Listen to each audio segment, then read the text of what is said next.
जोङो धुपगुरि बोरि गामि जौगाखां आफाद आरो सेंग्रा आफादजों जयै लोगो नांनानै जोंनिनो गामिनि सासे मावथि बिराद मोजां दैदेनगिरि आरो बर' बाजार दख'रा बाथौ धोरोम गौथुमनि बिथाङा गायसनगिरि 1990 मायथाइयाव बिथाङा फाउन्डार प्रेसिडेन्टमोन आरो बिथांनि आखल आखु आरो बिथांनि मावलांनाया समाजनि थाखाय बिराद मोजां मावनानै गालांबाय आरो बियो ओरैबायदि साहस गोरा आरो बिनि थांखिया जेरैबायदि मावनो गोसो जायो बेबो थांखि बादियैनो मावफुंनानै बिथाङा जोंनि गेजेराव मोजां खामानि मावलांनो गालांबाय। बिनि थाखाय बिथांखौ बर' बाजार दख'रा बाथौ धोरोम गौथुमा समाजनि आरो हालामनि धोरोमनि मोजां मावलांनायनि थाखाय फोजाखांगिरि राफोदाय टाइटेलखौ बिथांनो होनाय जादों। दा बिनिनो फिसाज्ला रनसाय गोरा दैमारिया गावनि आंगो बिफा बे फोजाखांगिरि राफोदाय रबिराम दैमारि आरो गावनिनो बिदा धर्मेन सोरगोआरि धर्मेन दैमारि बिथांमोननि मुंखौ जाहाथे बे ओनसोलाव मिथिसार होनो आरो जोंबो सासे बर' बाजार दख'रा बाथौ धोरोम गौथुमनिफ्राय माबा मोननाय टाइटेल मोननाय बिथांखौ जाहाथे बे हालामाव गोथाङै लाखिनो थाखाय मानसिया थैनानै थांदोंब्लाबो बिनि नामखौ गोथाङै लाखिनो थाखाय जोङो बे फुटबल बादायनायखौ बिबान लादों आरो बे फुटबल बादायनायाव बिथाङा प्राइज मानि देरहागिरिनो 50,000 आरो जाय जेनगोन बिथांनो 35,000 रां दान होगोन। बेखौ लानानै जों बे जोलुर बादायनायखौ सामलायगासिनो दङ। जोबथा फाइनाल बादायलायनायनि हाबाफारिया मादि जागोन? जोबथा फाइनाल बादायनायखौ जोङो फैगौ 7 तारिख समबार दिना फाइनाल लानाय जाबाय। बेवहाय जोङो हांख्रायदों आरो कनसेन्टबो जों मोननाय बायदि जाबाय।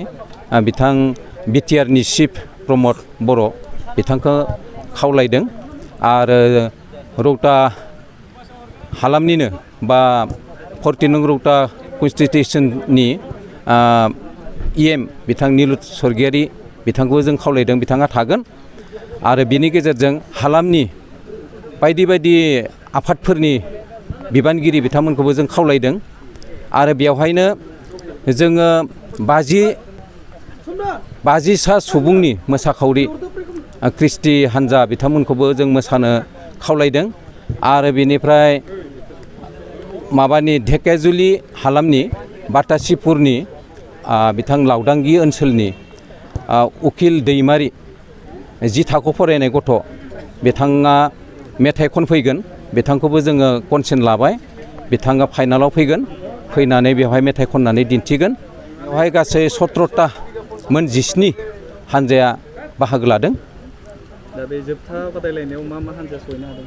दा जोबथा बादायनायाव दैफांखुथि FC आरो मोनसेया जाहैबाय रेगा FC अदालगुरि। दा बयखौबो गेलेगिरि बिथांमोनखौ थुलुंगा आरो मदद होनो थाखाय जोंनि बे बर' बाजार हालामनि एबा रौता हालामनि रायजो राजा बयखौबो आं खावलायनो लुगैदों जाहाथे बयबो फैगौ 7 तारिख समबार दिना लैहोर लैहोर फैनानै जाहाथे बे फुटबल फाइनाल जोबथा बादायनायखौ नायफैनायनि गेजेरजों गेलेगिरि बिथांमोनखौ मोजां थुलुंगा आरो मदद होफैनो थाखाय आं गुरै आफादनि जानानै खावलायहरनाय जाबाय। गोजोनथाव खौरां। TVSनि गारि लानो गोसो गुदुं जानाय सुबुंफोरनि थाखाय मोनसे गोजोनथाव खौरां। चिरां जिल्ला बिजनीनि बागुरुम्बा TVS गारि श'रुमा नोंथांमोननि थाखाय दुर्गा फुजानि धामाका अफार लानानै फैदों। बाइक आरो स्कुटि गारि सालायनो मोजां मोनग्रा रायजो राजाफोरनि थाखाय बागुरुम्बा TVS गारि श'रुमा धामाका अफार होना नोंथांमोननि गेजेराव मोनसे मोजां खाबु होगासिनो दं। बिजनी स्टेट बेंकनि साखाथिनि CRPF केम्पनि उल्था सोनाब फारसे थानाय बागुरुम्बा TVS श'रुमाव डाउन पेमेन्ट होनानै नोंथाङा TVSनि गारि लानो हागोन। नोंथांमोना बागुरुम्बा TVS श'रुमाव फैनानै नोंथांनि लुबैनाय बायदि TVSनि गारिखौ लांफैनो हागोन।